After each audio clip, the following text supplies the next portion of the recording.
Do you want to know how the greatest idealist in the history of Western philosophy came into being? His most beloved teacher faced tragedy due to an unjust trial. This deeply moved him. He envisioned an ideal world beyond reality and firmly believed that was the true reality.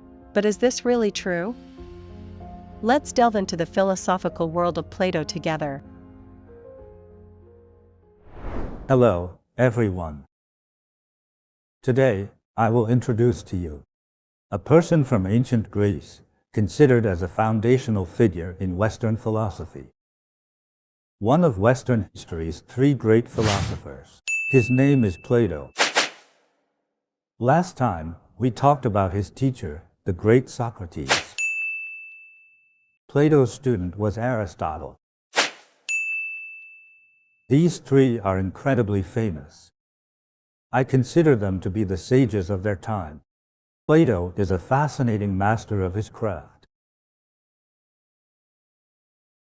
I have reviewed his life, and I believe he dedicated his life to seeking the truth of humanity, the world, and even the human heart. He did not just study philosophy. He went beyond and studied the entirety of politics, government, ethics, and the matters of human society and the lives of all beings.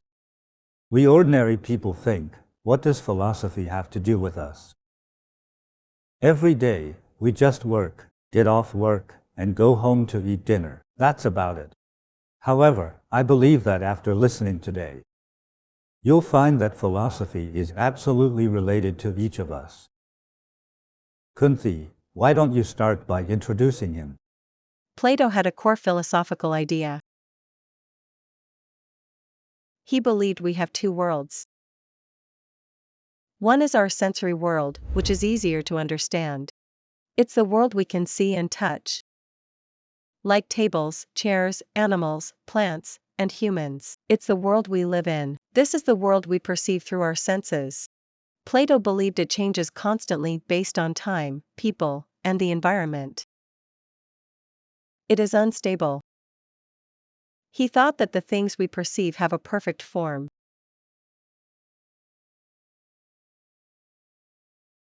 He believed this world of ideas transcends our sensory, non-material world. For example, concepts like justice. In the world of ideas, there exists a perfect form of justice. It's eternally unchanging. In our real world, every country uses different laws to interpret, present, and defend justice. But perhaps none do it perfectly. Interesting. I would like to ask Grandmaster if this world of ideas truly exists. I feel the sensory world seems more real to me. This world of ideas, I think, does not exist. I think Plato believed in it because it is a reflection of his hope. Master Plato imagined a world of ideas. It existed within his spiritual world. We need to study Plato's thought patterns, which were influenced by his dissatisfaction with the politics and governmental structure of his time. He observed many phenomena and behaviors that displeased him. His other statements also reinforce this point. For example, he said that if one were to enter politics, those managing society should be individuals who practice self-cultivation or are knowledgeable in philosophy. Only then can they understand the concepts of hierarchy, politics, and military affairs. If they are not professionally trained in philosophy, it might be inappropriate for them to manage society. He used an analogy, saying that if someone without medical training were to treat patients, it would be unacceptable. Yet, how many people have truly undergone the tests of philosophy and morality to become someone capable of managing society? There were almost none. Many were uncultured. This relates to one of the societal forms of that time. Shyanka, do you remember? At that time, in the region of Greece over 2,000 years ago, in the operation of their government, was there an emperor? No, there wasn't an emperor. No. No. Because everyone voted. If a decision needed to be made, everyone discussed and voted together. In the Greek region at that time, especially in the Athens region, they did not belong to any nation at that time. The term nation implies certain attributes. They didn't have that. They were a city-state. A city-state can refer to a city and its surrounding areas, or it can be a coalition of cities. For example, this city and its neighboring 2 cities band together. A coalition of 3, 5, or even 10 cities. Together they form a city-state. They would come together and help each other out. They uphold the interests of the city-state. Authoritative figures are recommended, assessed, and then made an elder. In principle, it's actually a very fair state of primitive democracy. They were from large families or nobility, or people with prestige and power, since they were recommended to become an elder. They would participate in congressional meetings and pass laws, establish ethical rules, and decide on requirements for agricultural work during the year. For example, when to catch insects, when to plant, and when to harvest, or how to handle certain crops and grains before selling them. And they would handle emergency matters. When they held meetings, it was similar to a round-table discussion. As their city-state alliance grew, so did the assembly. Everyone had to speak loudly to be heard. Sounds lively. It was lively. It sounds like they were playing drinking games. That's how loud they were. They expressed their thoughts on current issues. Without an emperor, decisions were made collectively. They would vote on decisions. Yes, it was about consensus. The minority yields to the majority. Plato, in his work The Republic, suggested that the leaders of the city-state should be philosophers. Is this suggestion different from the concept of a round table or parliament? Yes, in many of his later expressions, he compared it to being like a doctor. If you haven't undergone rigorous medical training, you can't treat patients. The more you treat, the more may die. You're certainly not a good doctor. But how many of these elders, political veterans, have studied philosophy and management? Many people simply do not understand. Some say someone was just a farmer before, or a fisherman. Yet, he also speaks and votes. Does he understand political philosophy and management? No, he doesn't. Plato's teacher Socrates was sentenced to death by such an assembly vote. They executed his teacher by making him drink poison. This deeply affected Plato. He thought, look at this blind democracy. They don't understand basic principles, yet they vote. The majority agreed to punish his teacher. Thus, his teacher was executed. It would be best if someone truly wise became the most powerful ruler. This way, his teacher would not have been blindly executed. Only then would the world be fair. Today's social leaders that become presidents, Congress members, or governors and mayors ideally should have studied subjects like management, political science, and sociology, including philosophy, literature, and history. Knowing these subjects might make it easier to manage government affairs. This is not without reason. However, historical facts showed it wasn't as he imagined. Yes. He challenged the political system of the time. Master Plato spoke of this ideal world as being so perfect and so real. It feels as there's another Earth more suitable for human habitation.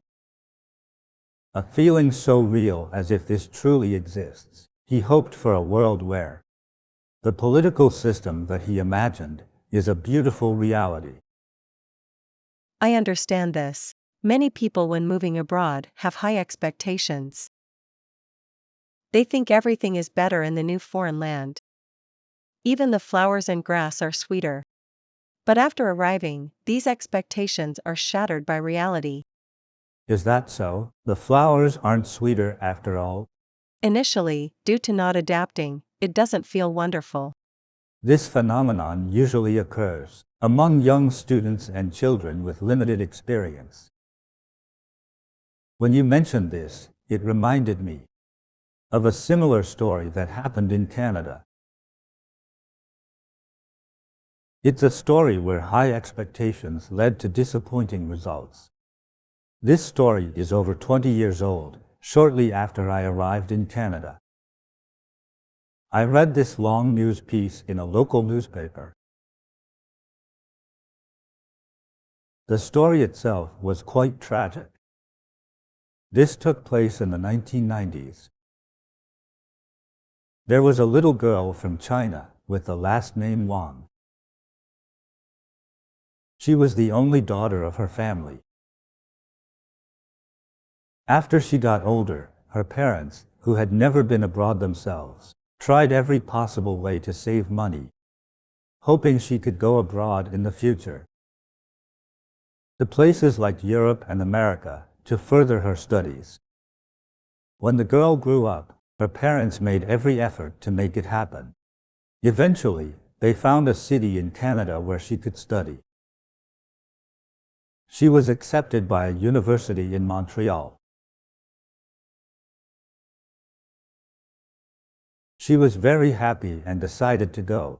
When she arrived in Montreal, Canada, she seemed a bit flustered.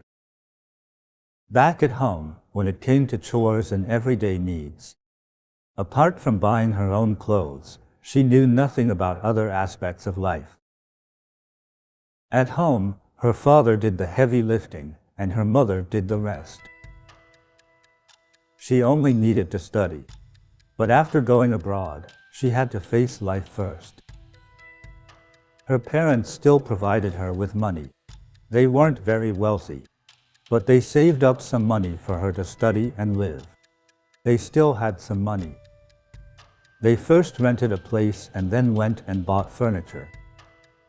We all know that students studying in Canada and the US usually buy furniture that needs assembling. It's cheaper that way, right? This girl has never done this before. She knows nothing. She finally managed to bring back a mattress. After putting it on the floor, she felt like something was missing. Her landlord, an old man, took pity on her. She didn't seem to know anything. "Where's your bed frame?" the old man asked. "Never mind, I'll take you to get one." He helped her buy it and load it onto the car. The old man worked hard and finally managed to get the bed frame set up for her. Then he laid the mattress on top. He barely slept that night helping her out. The girl, though, felt like her world was falling apart. Why do I have to handle such hard things? Why didn't my mom tell me? I don't know how to do it. It's very important for the child to get more practice in everyday life. Developing hands-on skills is so crucial. Sometimes helping with grocery shopping or chores is very necessary. When she got to school, she felt very out of place. In North American universities, the classrooms change. Math is in classroom 1, then English class is in classroom 15. You have to find it yourself. The university is huge. You have to find out where your class is today. It's really disorienting. In her classes, she couldn't understand her professors. She thought her English was good, but once in class, she realized the teacher wouldn't accommodate your language needs, they only teach. Some professors even have accents. British accent, French accent, Italian accent, even Indian accent. You simply can't understand. The child tried hard to keep up, but she felt it was too overwhelming and hard to adapt.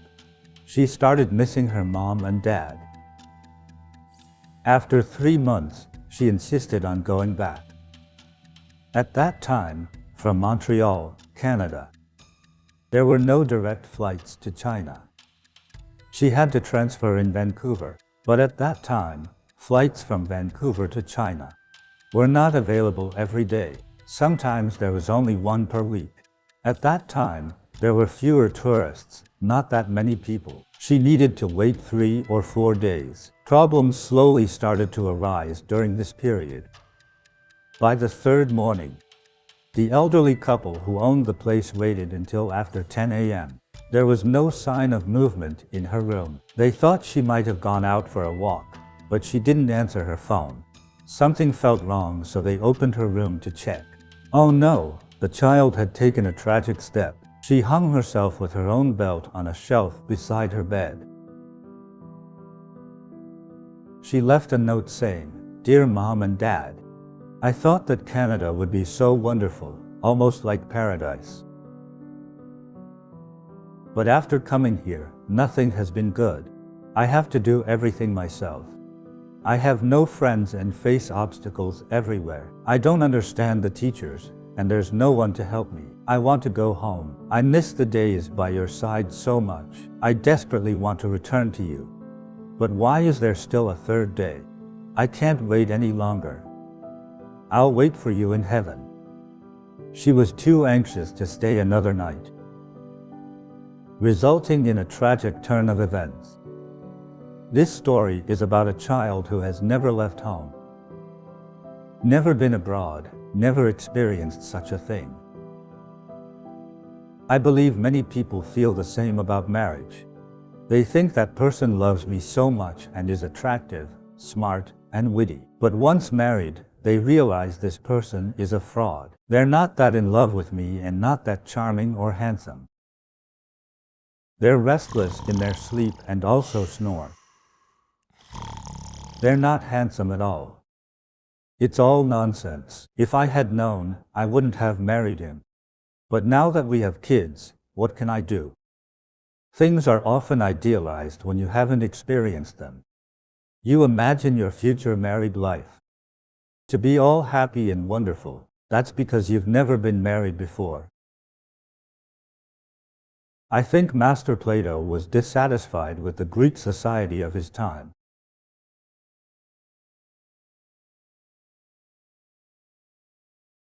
He was politically dissatisfied, disappointed. This dissatisfaction became a burden in his heart, like a long fishbone forever piercing his heart. An endless pain. Yes, because his teacher's life was taken by this society. He wanted revenge. So, he engaged in idealistic and speculative thinking, even reaching a level of delusion. He proposed to everyone the idea of a perfect world.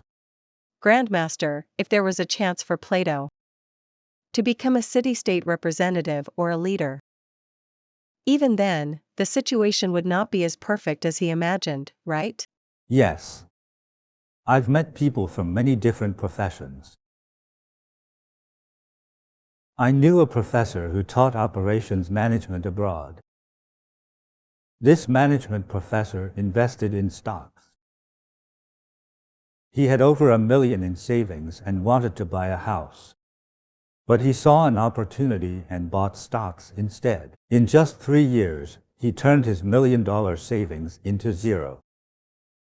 He was very well versed in the theory of the stock market.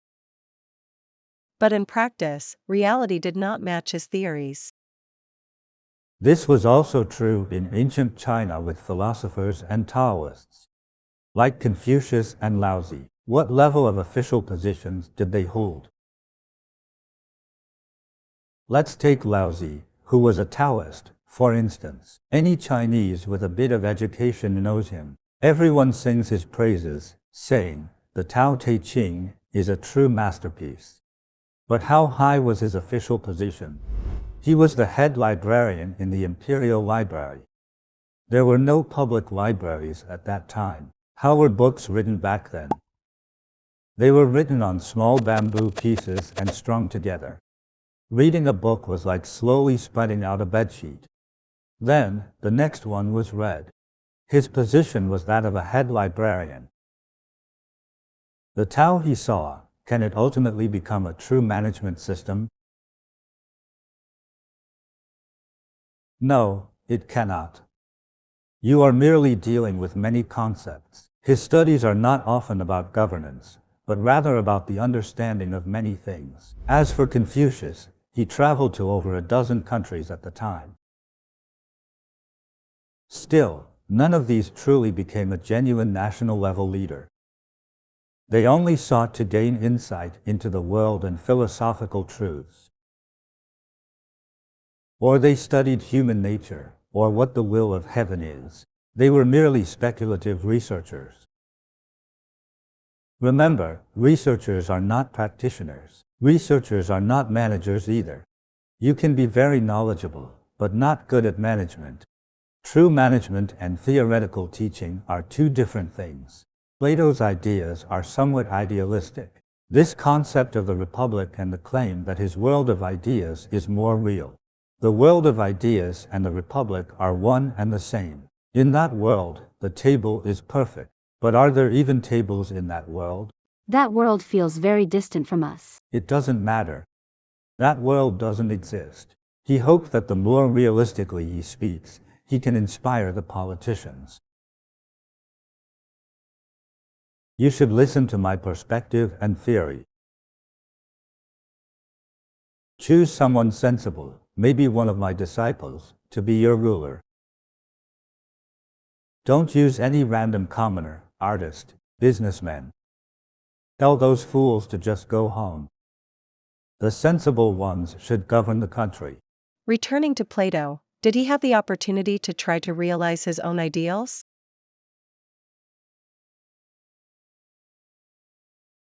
He indeed was creating opportunities. He felt that just putting all his ideas and stories together and conveying them to the people didn't have much of an effect.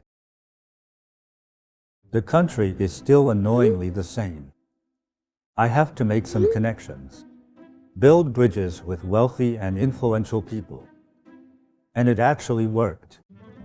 He opened an academy, a prestigious institution. With many students, it had its advantages. They quickly introduced Plato to a king from another country. When the king heard about him, he learned he was the wisest philosopher from Athens, Greece. He appointed Plato as an advisor. You will advise me in the future. Plato was like the Zhuge Liang of that country. The king counted on him, but when Plato truly began working with a king,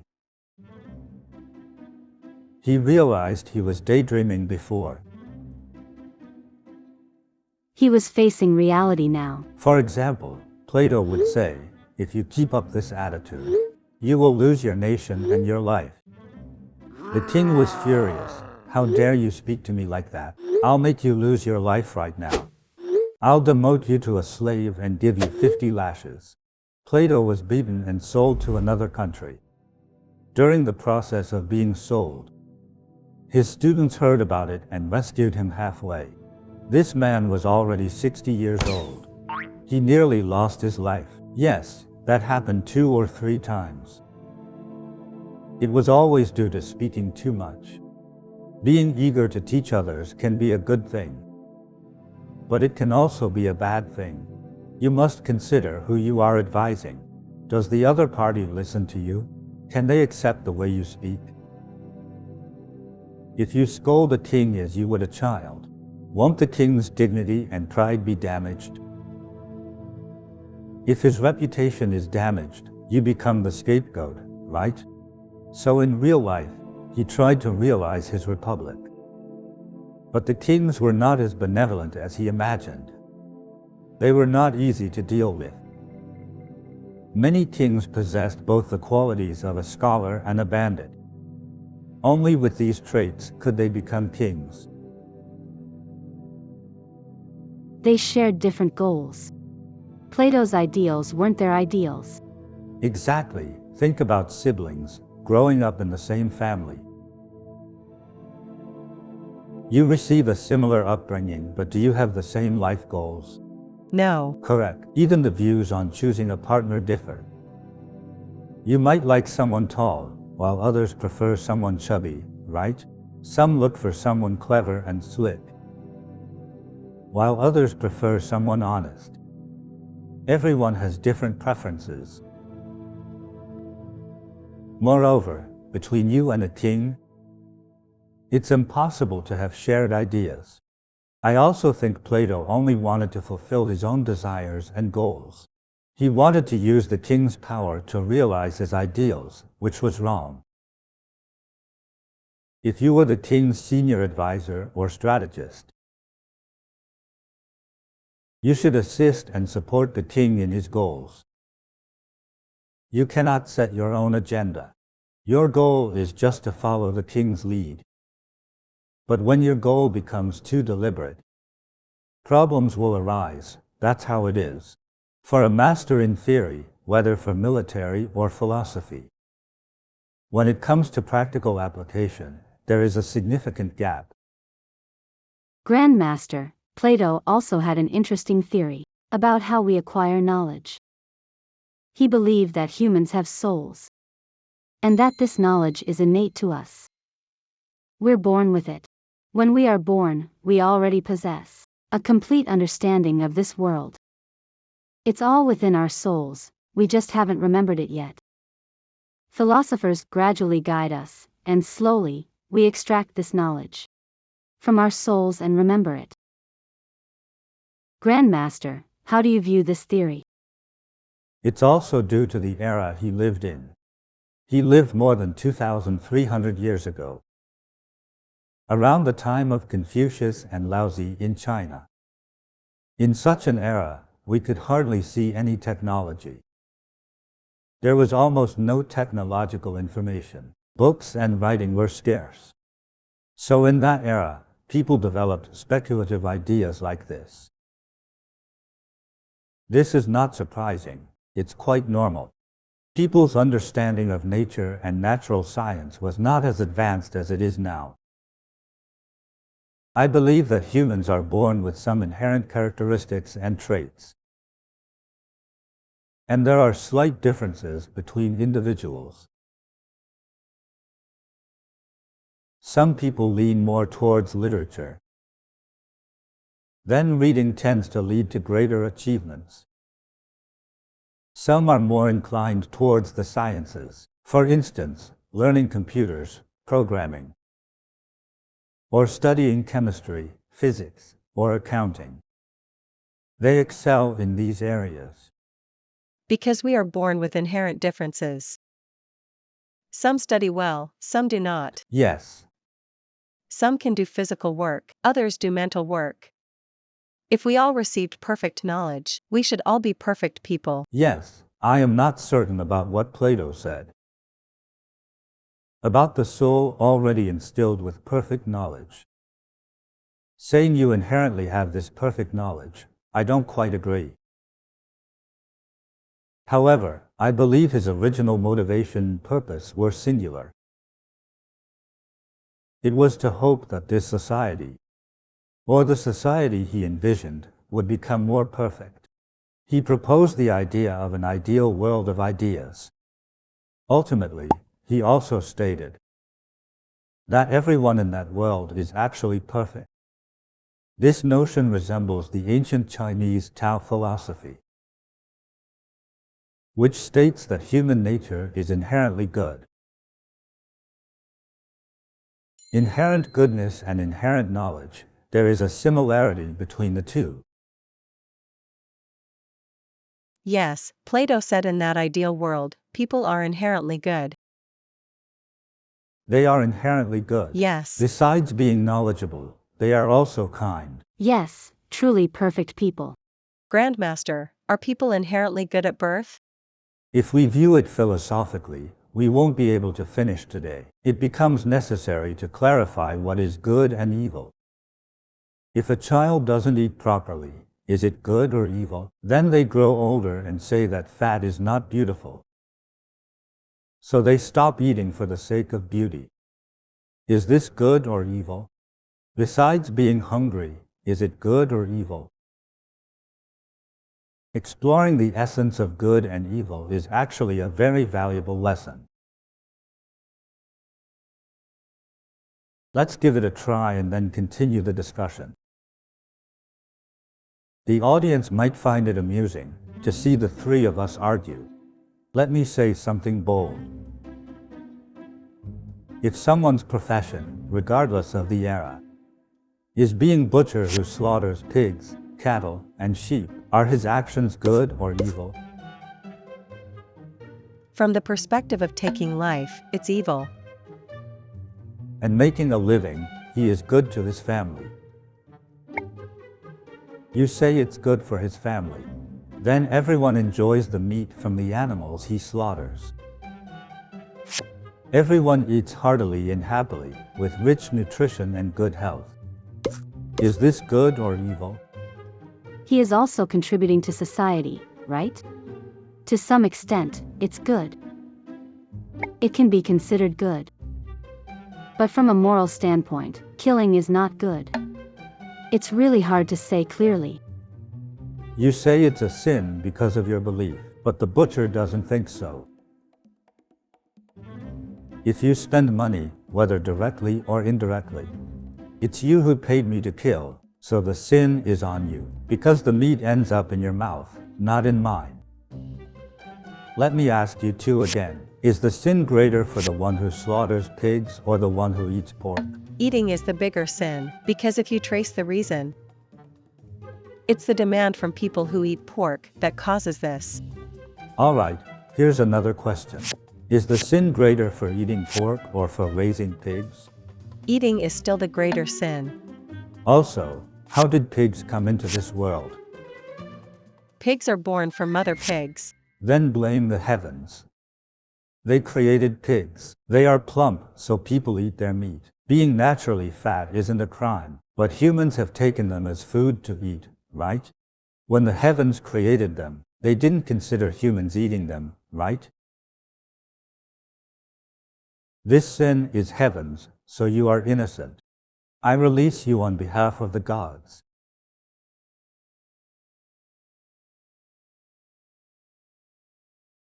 Isn't it amusing? From a philosophical perspective, in many matters, people are innocent.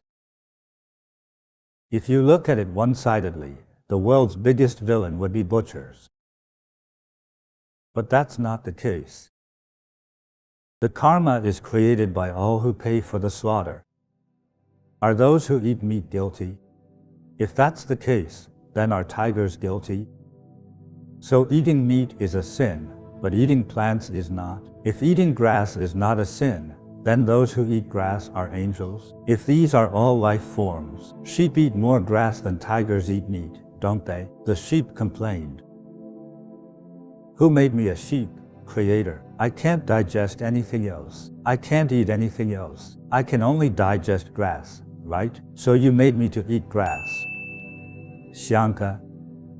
Yes, is it a sin for sheep, pigs, and cows to eat grass? No, because it's the natural order. They were made to eat grass for survival. Do you know what cows and sheep say? They say eating grass is not a sin. I am protecting the earth and maintaining the balance of the ecosystems, you know? If I don't eat grass, and it spreads, other creatures would be crowded out. If you study biology, you'll understand. Grass should be eaten, wheat should be eaten. Some trees get diseases and die in large numbers, or natural forest fires. It's the natural order. Without this order, the earth would be destroyed faster. Therefore, sheep eating the grass, and tigers eating sheep, all contribute to the protection of the earth. Philosophers find joy in their research. The more they study, the more engaged they become, because philosophy influences everything. Philosophy impacts every aspect of our lives. In Plato's life, he made outstanding contributions. In fact, he made significant contributions to philosophy, politics, and science. He established an academy of his own. This academy was founded in Athens. The academy continued for over 900 years, offering many disciplines. It only ceased after the Roman Empire. In that era, it was considered the highest education institution in the Western world. Founded by him, its influence was immense. Plato dedicated his life and his entire life's experiences to the deep study of philosophy.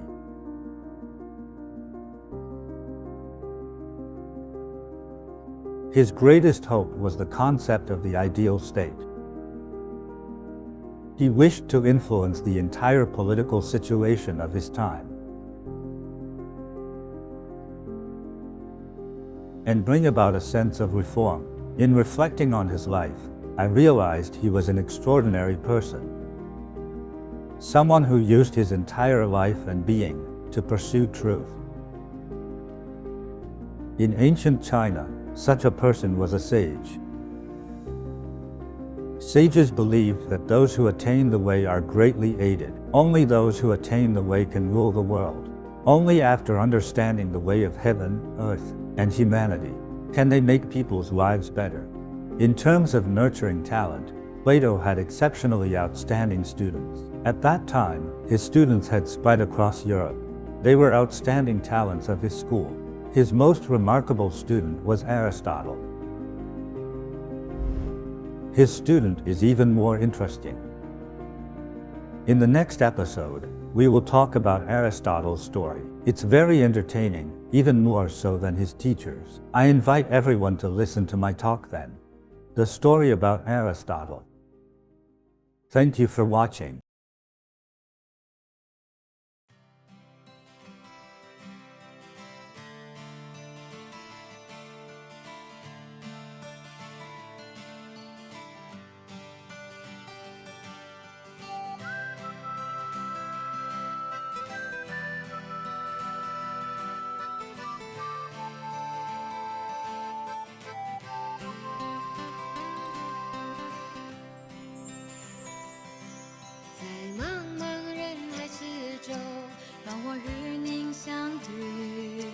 小小的红点里，人生就此欢喜。我快乐了，我健康了，我幸福了，我美丽了。